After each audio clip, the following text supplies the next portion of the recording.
to the Norse Benchwarmers podcast. I am Joshua Northcutt, and today I am going to be the host while Colton is over there directing because Garrett is down there in Nashville, well, on his way home. And joining us, as always, is the co-host, the man himself, Alex Perez. Alex, how are we doing?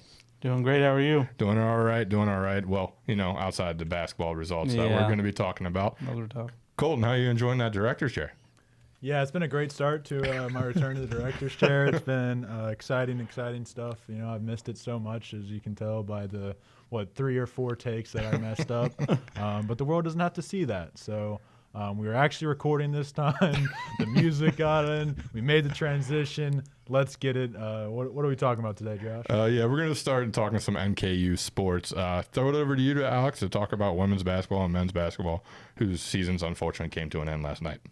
So for NKU, they did get that first round bye, so they didn't play till Thursday. In the quarterfinal, they did so at our Robert Morris. Robert Morris won 70-57. It was a close game in the first half. There were 6 lead changes and 1 tie, and then Robert Morris kind of did the little Heisman pose on him in the second half and held him at arm's length, even getting it up to 16 at one point.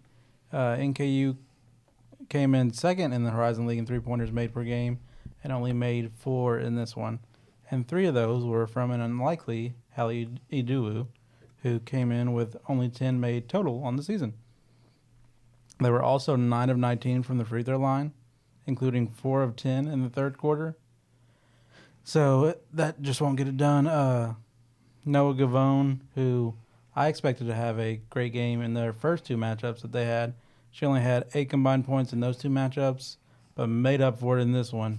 Had 23 big points to get Robert Morris to the semifinals for the first time since they've joined the Horizon League, which was back in 2020. So good on them. And then for the men, they did host the first round game against Detroit.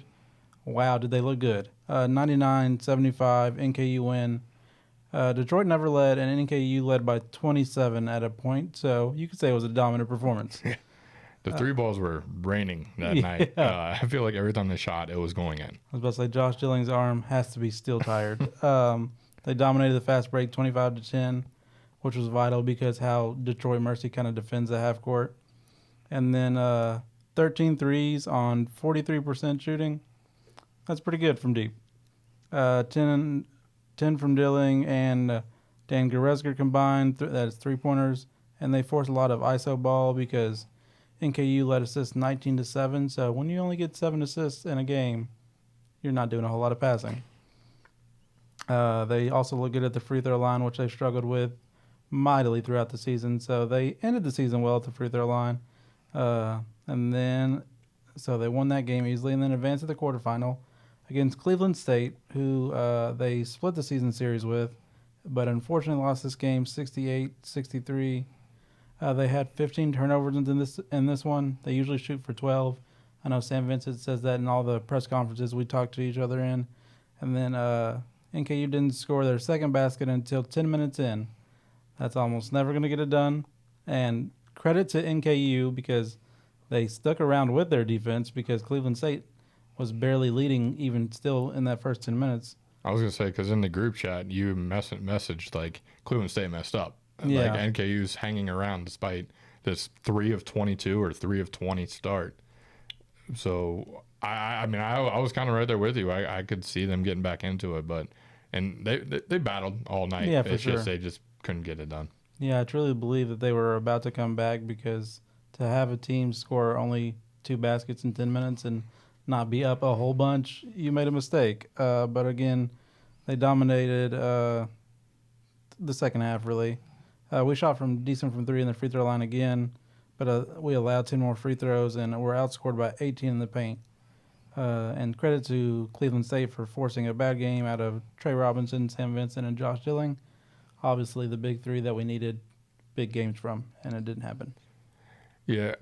We kind of talked about it also in the group chat that Sam just kind of didn't look right all year. Mm-hmm. And you got to wonder how much dealt with maybe just coming back from the injury, a weird knee brace that he's not used to wearing. And I'm not even used to seeing like basketball players wear that big of a thick brace, how much that played an effect into his season. but it's kind of a shame to see those three go out like that because I had thought they had the makings for a potential run. For sure, yeah, I did too. And this is just shocking because it's the first time Darren Horn's 6 seasons, and it's his first time he hasn't made it to the semifinals. So it's very shocking that they went out this early, especially in this fashion. Yeah, and I think there's an element of it where they kind of found their stride too late in the season. Mm-hmm. They went on a 5-game winning streak just before that Cleveland State game, and I just can't help but wonder, like, what if throughout the regular season we were good enough to get a 4th and 3rd seed? Because I think talent-wise we were right up there as high as the 1 seed. Just for whatever reason, nothing was fitting. And I just wonder, what if we didn't have to play on Tuesday? We're a 1 through 4 seed. We play on Thursday and just have a lower seed. And then in the semifinal, after a weekend off, I think that first game would be like, what, a Monday or Tuesday again? Yeah. And then you face off against a Cleveland State, who is probably the best team in the Horizon League talent-wise, and in my opinion, and or a Youngstown State that you kind of figured out towards the end of the year. Like, I think it's really situational how this season came to an end. If you play better throughout the conference schedule, it makes a difference. It makes a huge difference. And instead of going out in the quarterfinal, we could be talking about a finals run. Or at least today, we would have just played our first game, maybe against a Detroit Mercy, maybe against IU Indy, and won, and we still have hope on our year. So, yeah, I think we just got firing too late. If we don't have that terrible dip throughout the middle of the conference season, it could be a completely different story today. I'm going to say that, which proves me and my point of the whole college basketball regular season not mattering.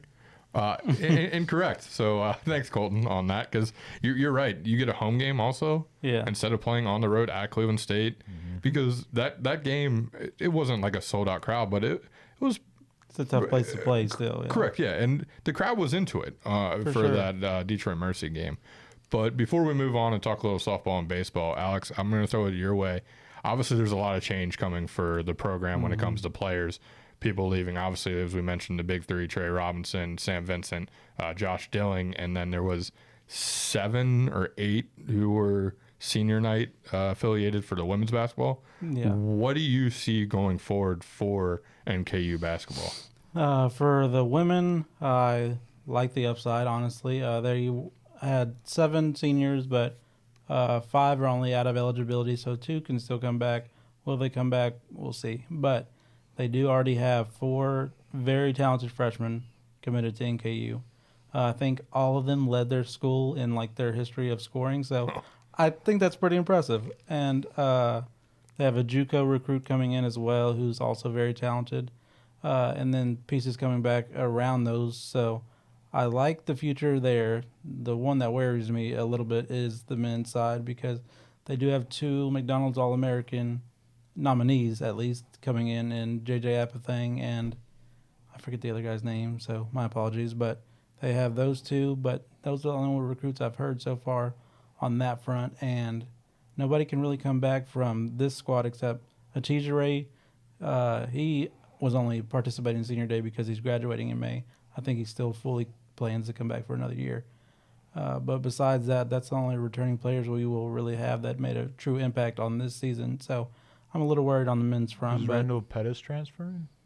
Oh, yeah, he will. But he didn't really get many minutes towards the end of the season true. there. That's true. But, yeah, he will definitely come back and hopefully be a key part of this offense.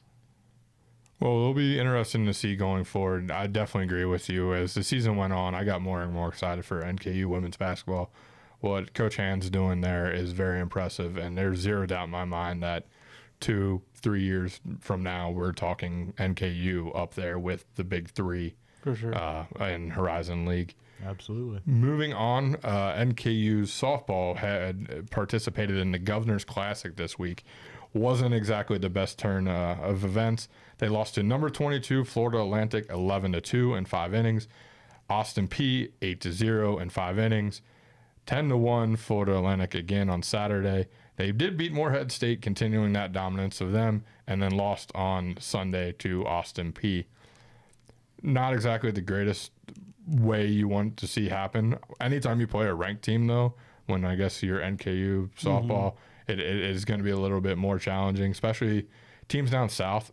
People who don't follow the sport really probably don't understand the difference of how hard it is to play against these summer or these warm weather schools early in the season, because you're not getting to practice outdoors, take the ground balls, and so on and so forth. But they're doing this all year round. They might not be allowed to do it, but they're doing it all year around, and they're being told to do it all year around. So tournament events will happen. Thursday's game with Akron got closed, so now they will be off to the Miami tournament, where they will play Miami, Ohio, and Michigan State. More power schools. That'll be interesting to see. Then there's baseball. I think Colton before the show described it as almost like a typical NKU roller coaster ride.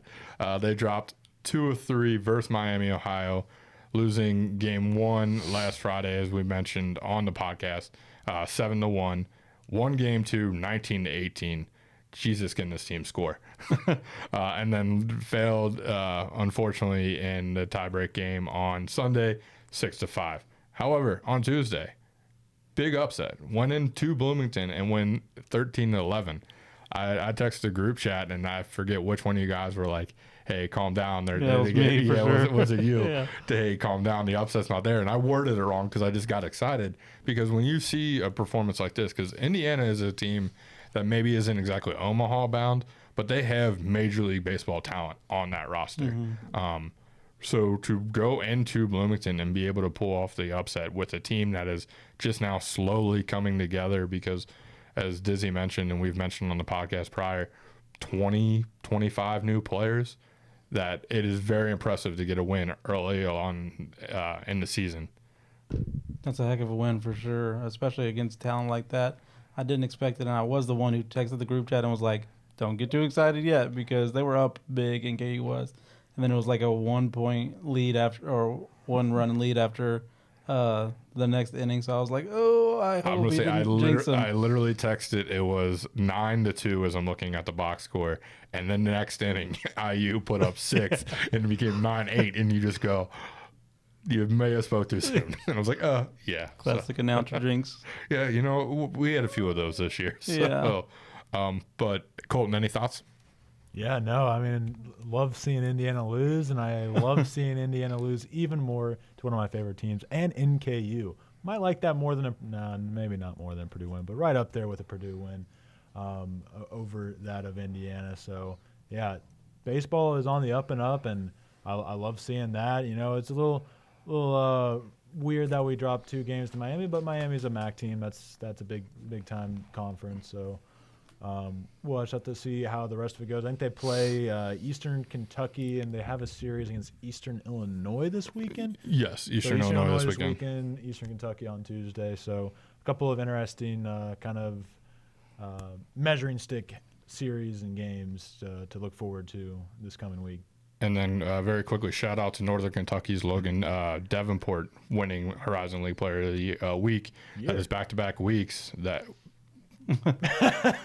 Horizon League Player of the Week for March 4th.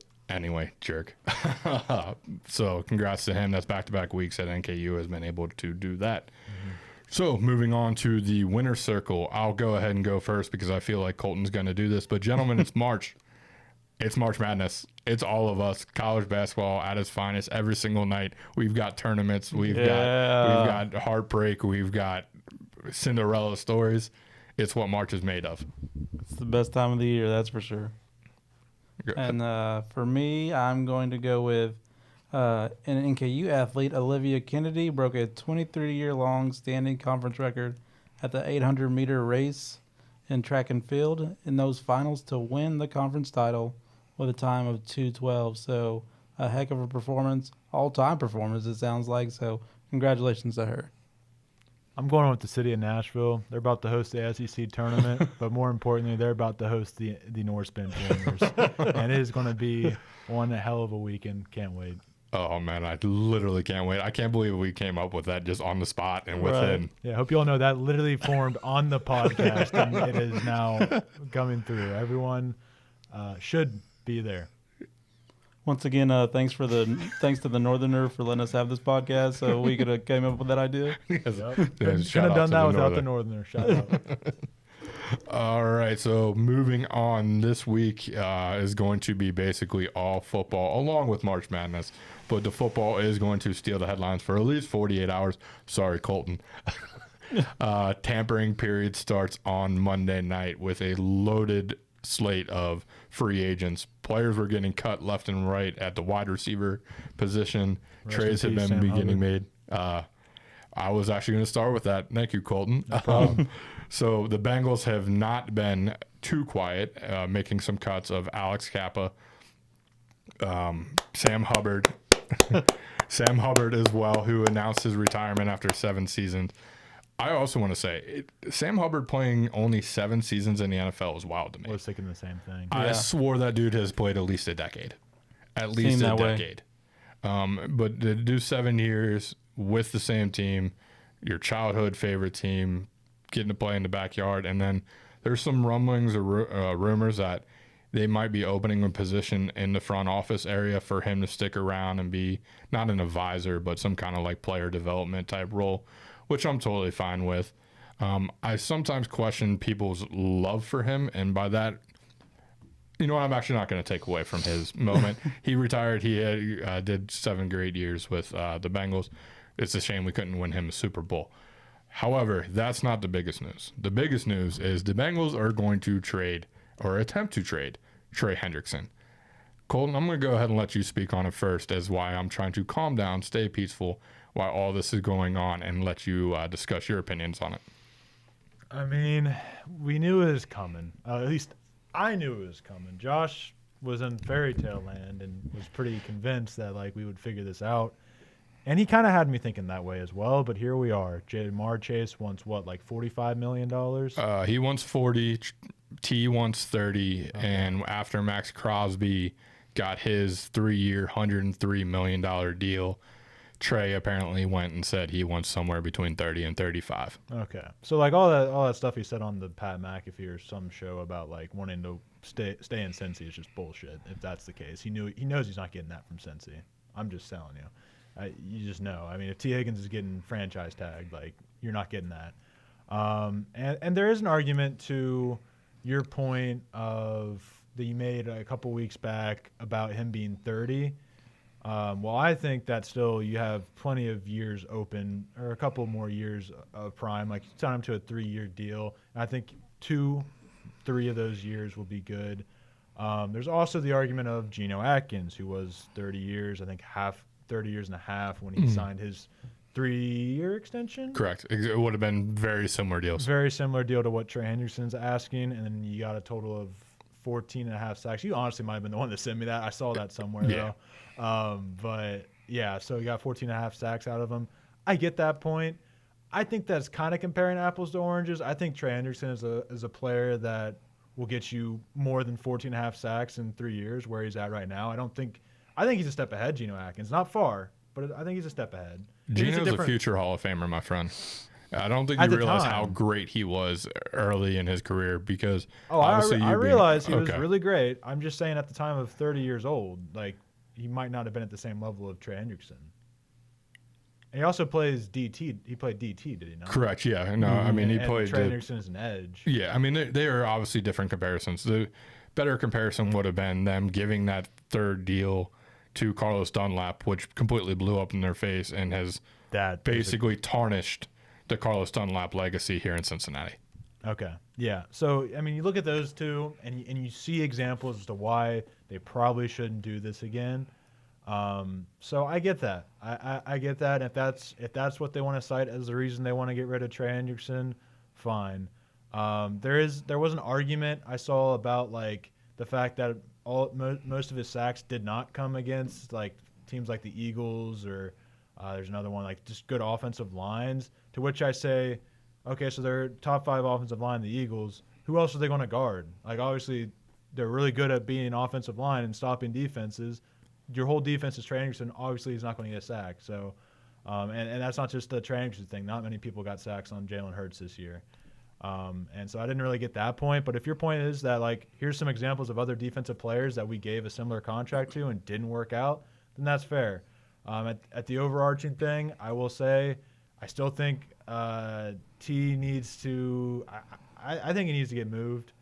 But if you're not getting Trey back, then I guess you got more money to keep T. But I think the main overarching issue is that we're going to be so focused on trying to work through with getting Jamar $40 million, trying to get T $30 million, trying to get Trey Anderson traded. There's a whole free agency that's opening up on Monday. There's players we need to pick up. There's holes that need to be filled on this team. A lot of them. There's so much more that needs to be done than just these 3 players, that if we just focus on that, it's just going to be a repeat. And has Joe Burrow said anything about getting that restructuring? Because I don't think that's happening, personally.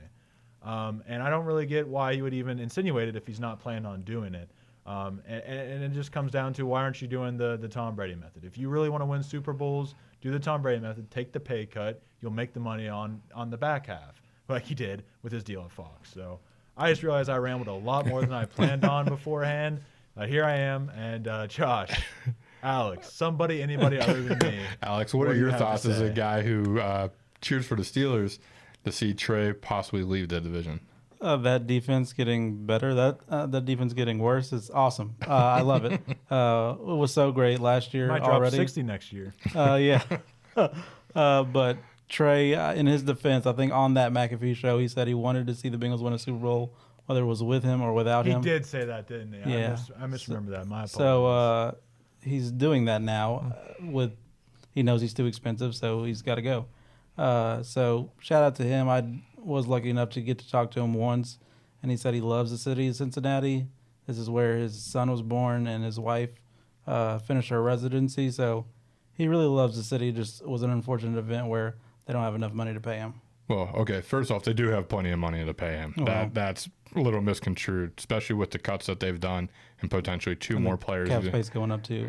Yeah, and then Jermaine Pratt and also Zach Moss likely to be either traded or cut. Zach Moss likely cut if he doesn't retire due to that neck injury.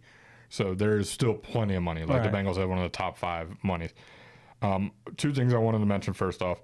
So looking at previous 30-year-old players who have been traded, Von Miller to the Rams for a 2nd and 3rd, Hassan Reddick to the Jets for a 3rd-round pick, and then Khalil Mack for a 2nd-round pick.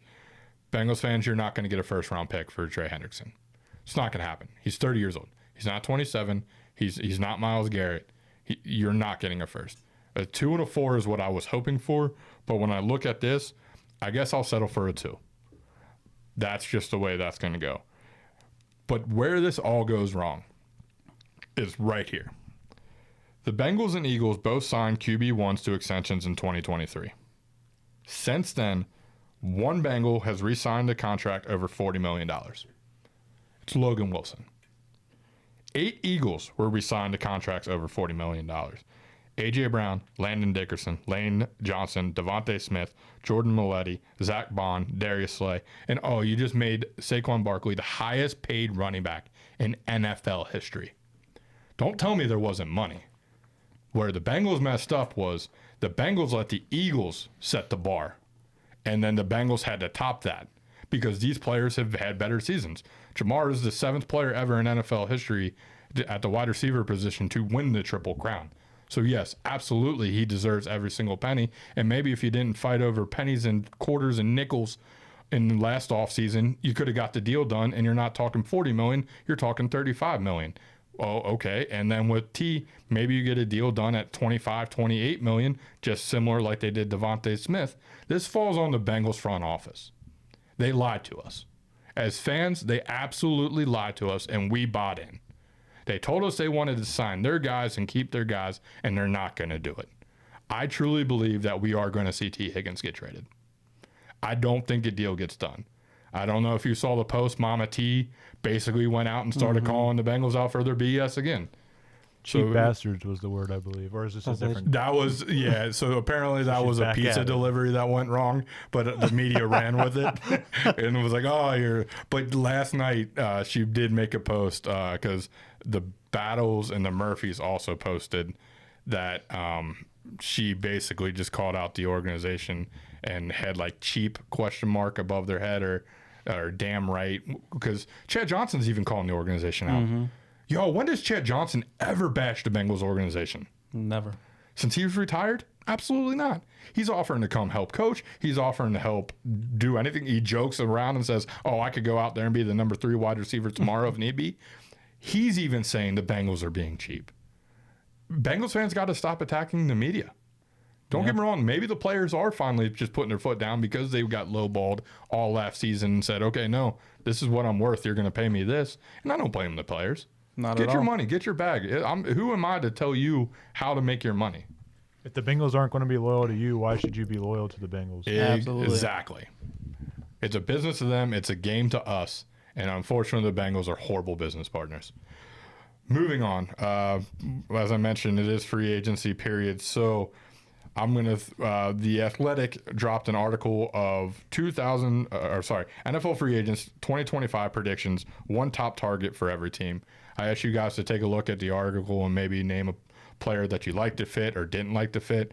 I know, Colton, you have one that you find hilarious, so I'm going to throw it to you first. Which one stood out to you of there's no way? Well, I had 2 I found hilarious, and then you guys let me know that this is actually a thing. Kirk Cousins to the Browns, apparently. I don't even have a comment on that. We'll see what happens if it happens. The second one on that list was Daniel Jones to the Colts. I still don't have a comment on that because, that's your answer, huh? I don't know. Those 2 were 2 very interesting things that would be hilarious if they actually happened, especially Kirko on the Browns, which apparently is still possible. I just hope the Browns pay him as much money as they can because that's just a Browns thing to do. So, Alex, was there a player, one that stood out to you? Just building off of that, I understand wanting to go after Kirk Cousins because obviously better. It's hard to be much worse than Deshaun Watson, but why would you prolong the youth movement and go with the old guy instead of a new guy? But anyways, because Browns. The biggest thing that stood out to me was other quarterbacks like the Giants signing Aaron Rodgers. So you want another mid quarterback, but this time just old.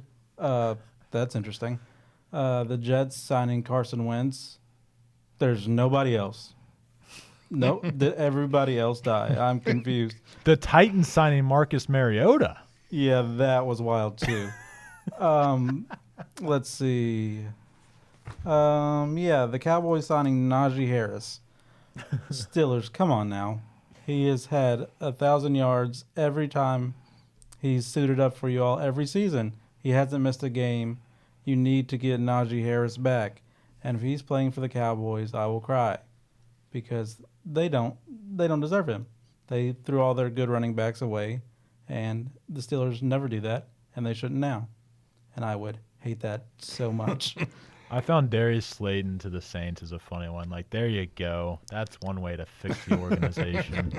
The good old fashioned, like I mentioned before the show, the flex tape on the big hole, too big for the flex tape though. The one though that stood out to me, as in, please Lord, don't let this happen. So the Chiefs traded Joe Thuney, arguably their best offensive lineman, after we watched that O-line get absolutely massacred. Everybody's like, was it a dumb move? Was it a bad move? Was it a smart move? Moving on from a 33-year-old offensive lineman, I'm never going to be fully against Andrew Whitworth. I know, yeah. Andrew Whitworth, however, would disagree. But the guard position, tackle position, a little different. But he did put up all-pro numbers last year. But how do they expect the Chiefs to replace him? With left tackle Ronnie Stanley. Arguably one of the best offensive tackles in all of football. The Chiefs just go plug and play. This is the difference in organizations. The rich get richer. It's unreal how that the Ravens didn't figure out some money to franchise that guy and at least make him play left tackle for one more year is beyond me.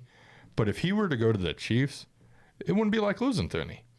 Especially for the Ravens, who are so run heavy, and that's where their whole offense comes from. How do you not make sure your line is locked down, especially for the future? And there's a bright future there, obviously, with Henry and Lamar. So that's a crucial mistake for the Ravens organization to make. And then also one that stood out to me with the rumors of, well, not rumors, but basically the organization saying, hey, we're moving on from Cooper Kupp. they would replace Cooper Kupp with Devontae Adams. Yeah, I love that one. I was going to bring that one up. That is a beautiful signing for me. I'm going to say, I know you are a very big believer in the Rams. I get crap for it in my other group friend text that it's like the Rams have basically become my fourth or fifth team. But the talent there already, and if you get to replace Cooper Kupp with Devontae Adams, To pair up next to Puka Nacua. yeah, and with Matthew Stafford motivated and paid, and Kyron Williams, Tyler Another Higbee, year under their belts. that's what I'm saying. Like I don't hate that one. Defense getting another year. I can't wait for them to start out 1-5 and end up in the playoffs. The Rams are like the exact opposite of what the Steelers are at the wide receiver spot. They continue to have riches beyond belief, and we're like, yeah, our wide receiver 2 can be Scotty Miller. It's a great time. Is that why y'all picked up Van Jefferson? Because you thought you get that Rams magic? I love that. Van Jefferson's so good. But I wanted to bring it up also then that news has broken about potential trades of said star wide receivers. Specifically, one that comes to mind is DK Metcalf. The favorite is the LA Chargers. That excites me, obviously. Harbaugh and Herbert getting an actual number one to go with McConkey in the slot. That is a very, very scary situation for any team in the NFL. But Alex, why can the Steelers not find a way to get a wide receiver on that organization? Are they going to re-sign Deontay Johnson and just run it back with that? It seems like it at this point. Like Christian Kirk went for what, a bag of chips the other day? Like, this can't be that hard to get a wide receiver. Make it happen. I don't understand why we're still Scotty Miller and Van Jefferson's biggest fans. The only fans, probably. So I need this to change and change quickly. Nah, it's all right. I also liked not Amari Cooper, but Hollywood Brown on the Bills. Amari Cooper was on the Bills.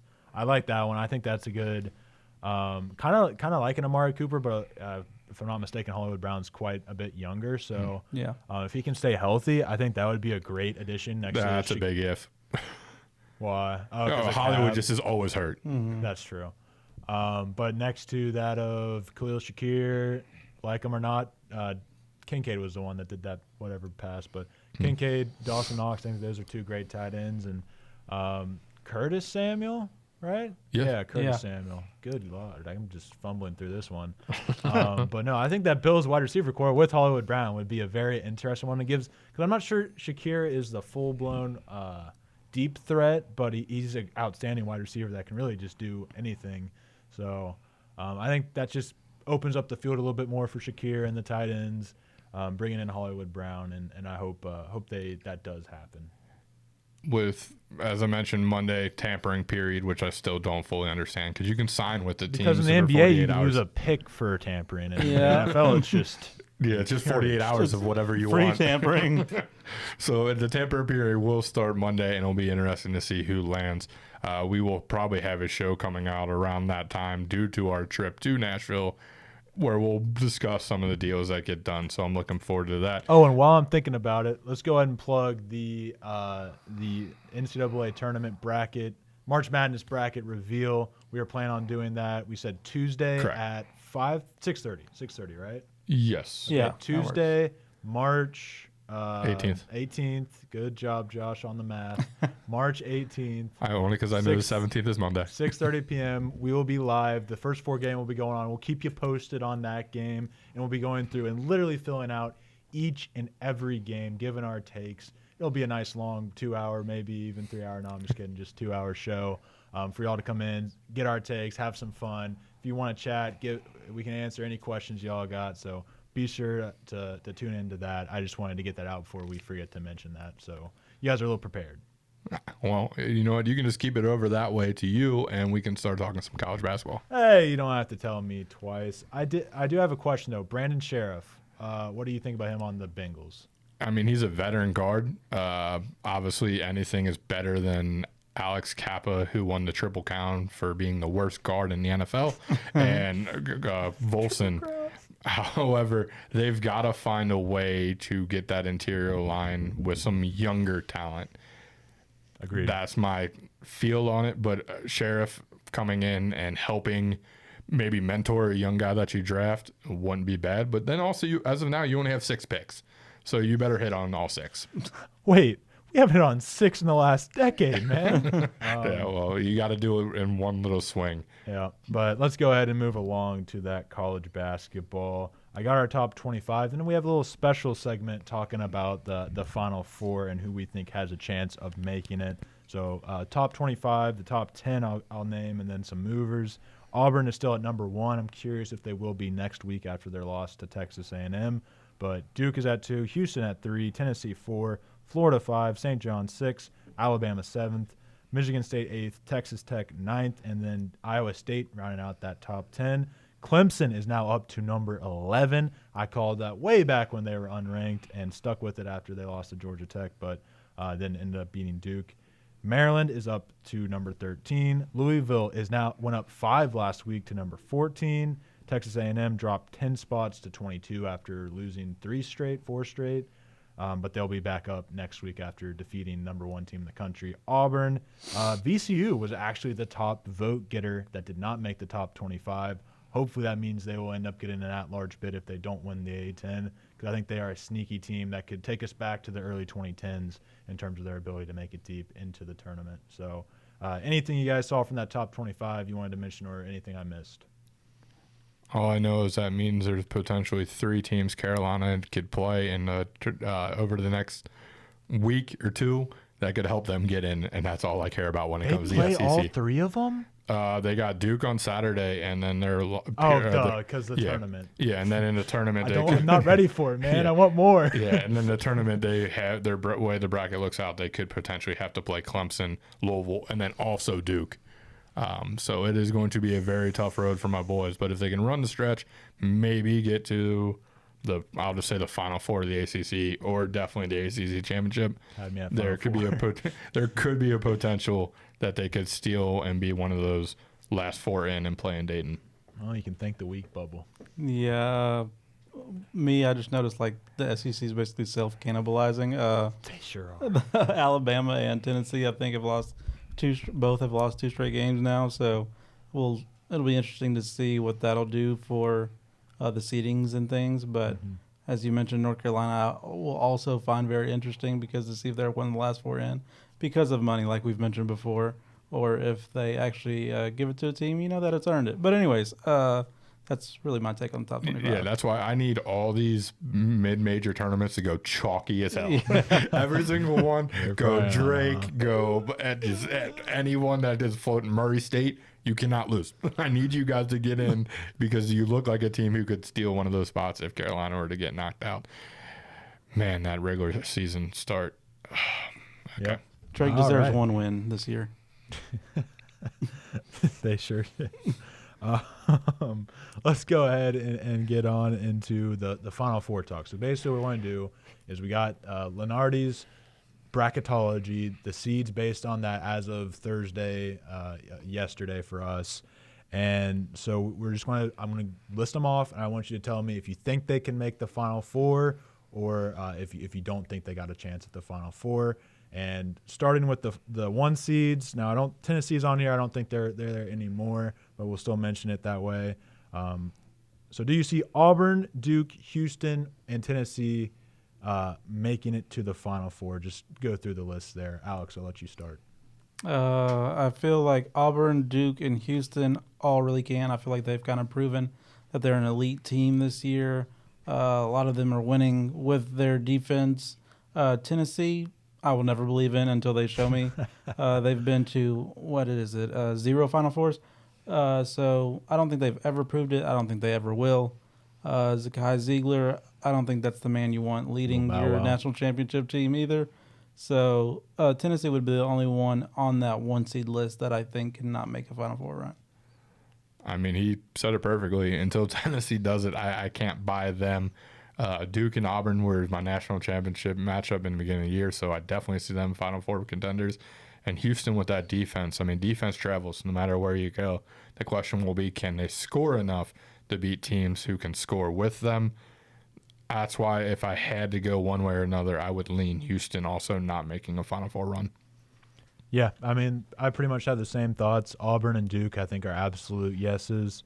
Houston is kind of like they could, but I don't see anything about this team that makes them feel any different from any other team, where they should be able to win against lesser opponents. But once they face a fellow Final Four contender, I don't know if they'll come out on top. It'll be wishy-washy. Maybe they will, maybe they won't, and then they'll have to face another one in the Elite Eight. So, I'm on Houston, and same thing with Tennessee. I think really their only chance would be if they had the 1 seed, because that would be theoretically the easiest path.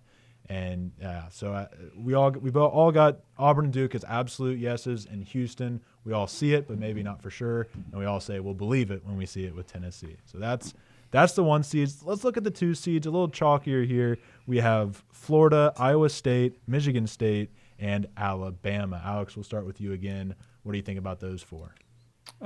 You said Florida, Iowa State, Michigan State. What was the other one? Alabama.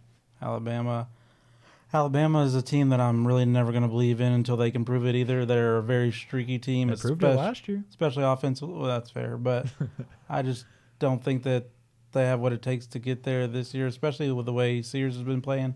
I feel like he's been way too streaky to make a deep run, especially in obviously basically the best of 1 each time. Florida, I definitely could see making it. Michigan State, it's hard to bet against Tom Izzo. So yeah, I would definitely say that they are able to. Iowa State, I think they're really good defensively. I think it's a similar situation with Houston, to where they may not be able to score enough when they come up against high-powered offenses. So that would be my only take in saying that they probably would not be able to make a Final Four. I promise not to keep this as us all agreeing. However, until Alabama learns to play defense, I'm not going to put them as a Final Four threat. Yes, I know they, as you mentioned, they were there and they've been able to do it, but it's just one of those things. Offense, you have a bad night and you play a team that can play defense, weird things happen. Florida, absolutely. Didn't they knock off technically 2 number 1 seeds or number 1 ranked teams this year? They can beat anybody. Their game travels. They may be the most underrated team still, because nobody's taking them really seriously. I think they might end up getting a 1 seed with how they've played. They beat Alabama recently. Tennessee dropped those 2 games. So long as they went out, I think they will end up getting that 1 seed personally. So that bodes even better for their Final Four chances. Michigan State can't emphasize enough. They got Tom Izzo. He's arguably the second, third best coach in all of college basketball. It's March when I get a bracket. If Michigan State's in it, I take them to the Sweet 16 and I figure it out from there. And then Iowa State would do the same thing. Yeah, with Iowa State, it's one of those things where I'm gonna need to see it. I know Colton, you were extremely high on them. I also was high on them. They were a Final Four team pick in the beginning of the year for me, but I need to see health. I don't know if all the talent has came back yet. Hopefully, maybe you can answer that for me, Colton. Yep. But Iowa State, I would need to see healthy and then also be able to put up 80, 85 a night. Yep. To your point on Iowa State, they had everybody back for a game against Arizona, I think, or they played a ranked opponent. Had everybody back, and they looked really, really good. Beat whatever team they played by a considerable amount. And then they turned around and played BYU. 1 player was missing, so I guess that's still as healthy as they've been all year. And then they lost to BYU in overtime, the hottest team in the country. So I'm not necessarily too worried about that. But, yeah, they have not been healthy all conference play. But when they are healthy, they are scary. This is a team that led Auburn by a solid 20 points, blew that lead, but still only lost by 2. And I think they get down to like a 3 seed, I wouldn't want to be the team that has to face. I wouldn't want to be the 2 seed that has to face this 3 seed. I wouldn't want to face this team in March. That's the end of the line, because their big holdup last year, they got to the Sweet 16, I think, and then lost because they could not score on the offensive end. That's not a problem if they have all their weapons, and I think that could be what gets them to the Final Four, because that defense is suffocating. As for the rest of these 2 seeds, Florida, absolutely. They remind me actually of Duke. In the way their roster is constructed, in the way that they play the game, they really remind me of Duke. They don't have Cooper Flagg, sure, but just overall roster construction, and they don't really have too many freshmen, I don't think, so they're more experienced than Duke. And, I like it. And ironically, they are the second best team in the nation the past month behind that of Duke. So I really like this team to make a Final Four run. And that brings me to Michigan State, which, just like Josh, Tom Izzo, enough said. I do worry about their ability to score. I think that'll be what loses them a game. I think they shoot 28% from three or something like that, but they very seldom shoot the three. Sounds like a major dream right there. If you get them in like 11 seed or whatever it was that matches up with the two. If they face High Point or Bryant or something like that, they're going to get shut out the gym. They could still win, but because it's Michigan State and it's Tom Izzo and Chase Richardson, right? Jason Richardson's son. Mm-hmm. Absolute bucket getter, absolute dog. That guy is going to be making some big bucks in the NBA, and he can be the guy to take over the game and get that win. So, yes on Michigan State, no on Alabama, just for the same reason. I thought you guys would say yes, but no, you all see the same thing. I am not high on that style of play whatsoever in terms of making a deep run in March. It takes a perfect scenario like last year for that team to make the Final Four, and I don't see it happening again. They also have really yet to find their stride this season at all. They have games where they go off, and they have games where they look ugly. They were shooting around 30% from three going into conference play. They got better in conference play. But, yeah, I think as far as that goes, Bama, they can win. They'll win as many games as their offense shows up for. Once their offense doesn't show up, it's over. But that was a long-winded go for the 2 seeds. I knew there would be a little more chalky, but I think I have a lot more notes for these on the 3 seed. Kentucky, St. John's, Texas Tech, and Wisconsin. Since Kentucky's in this one and we've done it every other time. Alex, take it away. You're going to make me say it. Yep. St. John's, let's start there. Yep. Rick Pitino has those boys playing. And as a long shot, as a dark horse, I could definitely see them making a Final Four, mainly because the Big East and they're so tough. So they've had to get through that conference pretty much all season, and they've done really well at doing that. Texas Tech, I always like how they play defense, and defense is kind of the name of the game when it comes to the tournament. If, as Josh said, if you have a good defense, it will travel. Wisconsin, I'm never going to cheer for a Wisconsin team. So no, they cannot make it. Then when it comes to Kentucky, we're not making it far. Jackson Robinson just went out for the year. Pretty much our best scorer. And Lamont Butler, our best defender and a very good shot creator, also can't stay healthy. He's in and out every other game. He's just playing through it at this point. Yeah. So there's not much hope for Kentucky making a run, but if we get 1 or 2 wins, I'll be happy. It's been better than the last, 5 years. I'm going to say literally 1 would be better, right? Yep. Just making sure. Even in the SEC. Anyways. Okay. Texas Tech's one team I'm always iffy on just because I don't follow them well. It's just one of those things if Texas Tech's basketball is on TV, I don't go out of my way to watch it. Their style doesn't really excite me. I have not watched them this year. That's what I'm saying. So I can't literally. I literally different team this year. I will literally just put asterisk. I'll have to dig deeper into them. I can't speak on that. Rick Pitino though, and the St. John is the first D1 MLB or let's try this again. Is the first D1 men's basketball coach to win a regular season conference title with 5 different programs. Pitino is unbelievable. He's a decent coach. Yeah, solid. Yeah, unbelievable. Doesn't matter where he goes, what he does, he finds ways to win. So again, I'm going to get my bracket. I'm probably going to find St. John's and just put them in the Sweet 16. Figure it out from there. Yes, I know they have trouble scoring. You could call it that. Yeah, but I just believe that in the beginning, if it comes down to the wire, Pitino can outcoach any coach on the planet. So I will be sure to at least get St. John's or Sweet 16, figure it out from there. Not quite ready to put them as the Final Four. Who were the other 2? Oh, Wisconsin, I'm not buying them.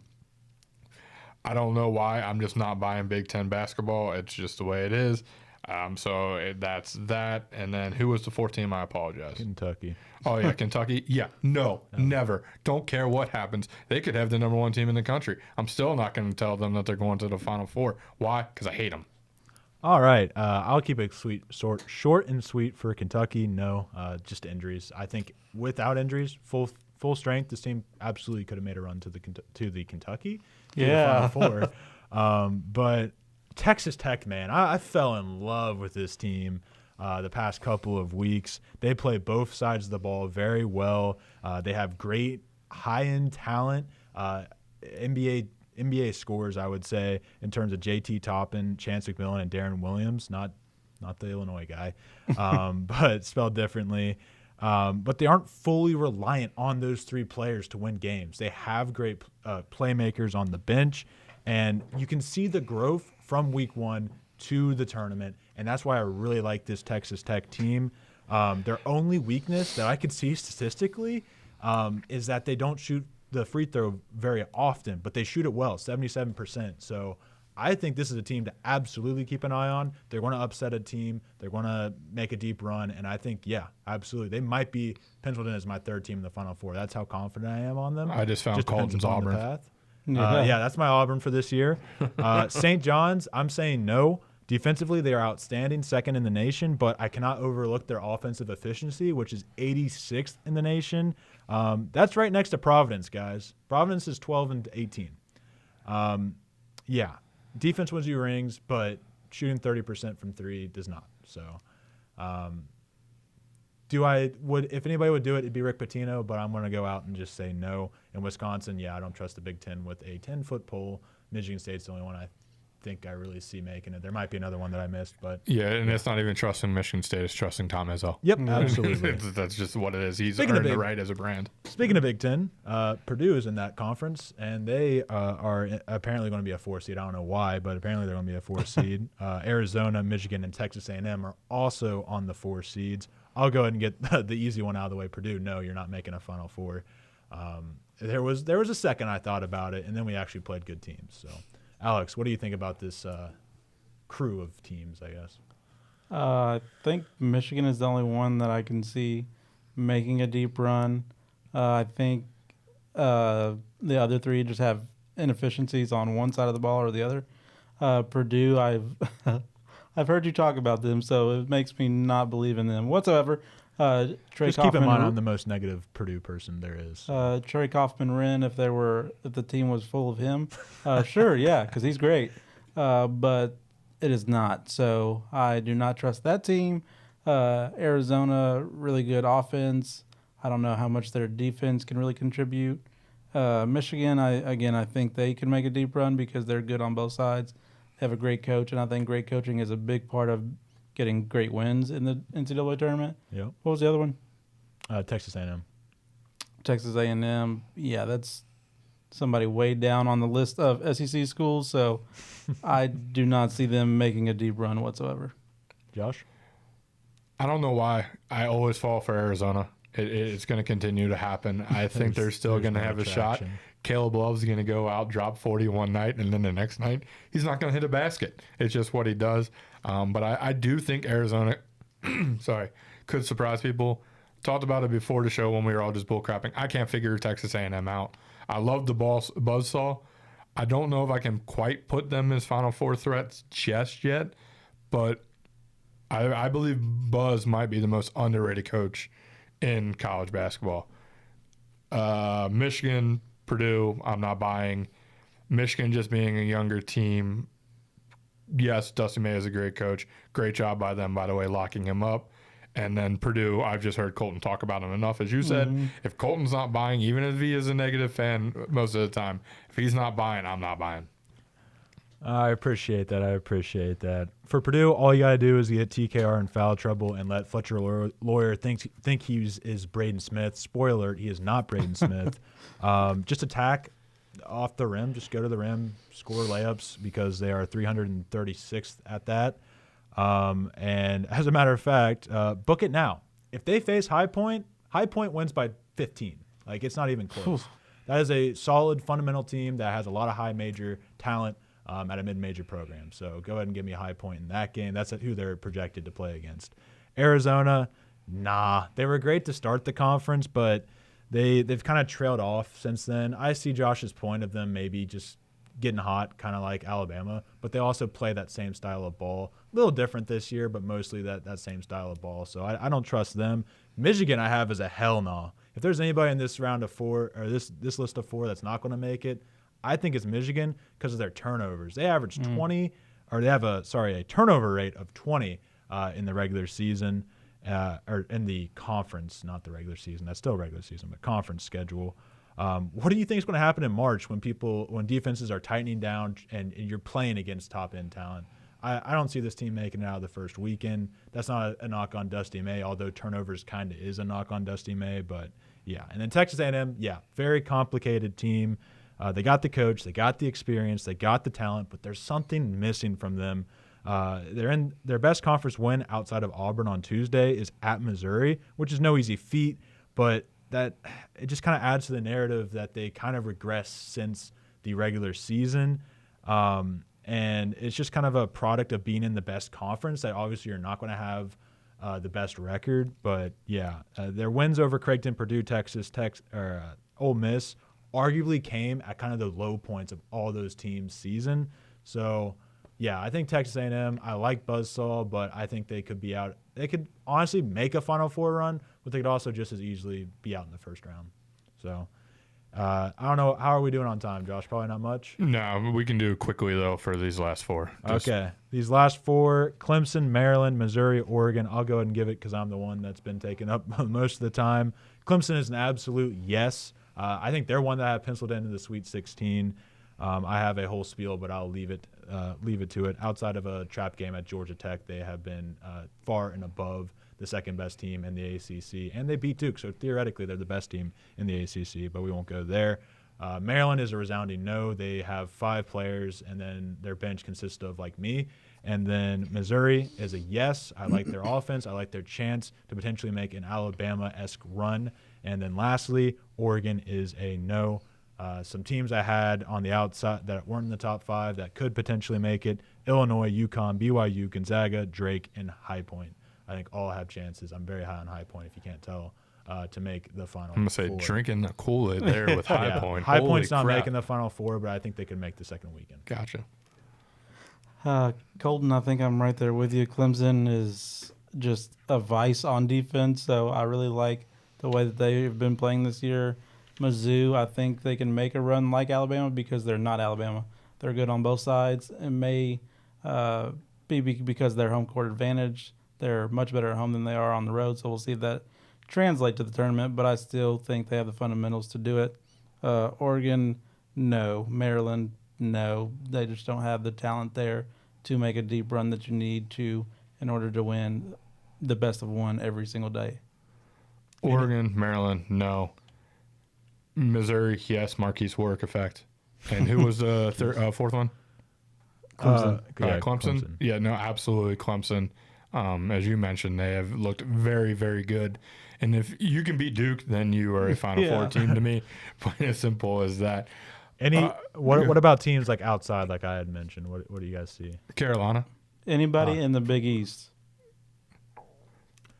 There's rumblings of like a Villanova just going on a tear in the Big East tournament and making like an NC State type run. I mean, like they got the talent. UConn, Marquette, any of them, I feel like they could honestly make a run. Their record doesn't look as good because of the SEC. They're playing in a really tough conference. It may not be getting recognized as such, but it really is. UConn, imagine being the team that has to play, the 1 seed that has to play UConn. I was going to mention the second round. There's two. And Gonzaga. There's 3 teams. Gonzaga, UConn, and Kansas. Those are 3 teams. If I'm the 1 or 2 seed, I get it. They're still Bill Self. They're still Bill Self coaching. Those are literally teams that I would not want matched up if I'm a 1 or 2 seed and you're looking across and seeing them. And say what you want. I don't care. I know it's the bias, but the brand is the brand. If somehow Carolina gets in there as an 8 or 9 seed, Carolina has a chance to upset a 1 seed. They do. They competed earlier in the year with all those SEC teams in those tournaments. They can absolutely compete with anybody. Put the camera back on me as I'm wrapping up the show. As a Purdue fan, 16 seeds also have a chance of beating a 1 seed. So. Yeah, we never had that problem. You got pretty close one year. Yeah, I remember. There will be no 2-minute warning because 1, I didn't prepare for it, and what's 2, your favorite color? Running out of time.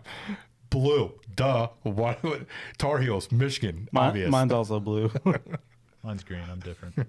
Yeah, you are special. I mean, different. Anyway, so to wrap up the show, thank you all for listening and joining us for this wonderful, wonderful show that I got to host. Colton is where he belongs. As producer, I might make this happen full time.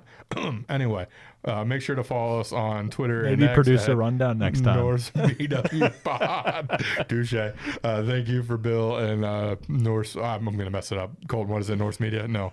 Yeah. NKU Media Thank Services. you. NKU Media Services for everything that you do to be able, or let us be able to do this show. And also, obviously, thank you, Alex. I'm not going to thank you, Colton, for joining us. And be sure to tune in, as we mentioned, on, wow, my voice is gone. On Tuesday, March 18th, we will be live doing a bracket reveal. It'll be much longer than our normal hour. We will be going in every single game, giving our takes. It'll be a lot of fun. So be sure to come on, hang out, and chat with us on that. Peace.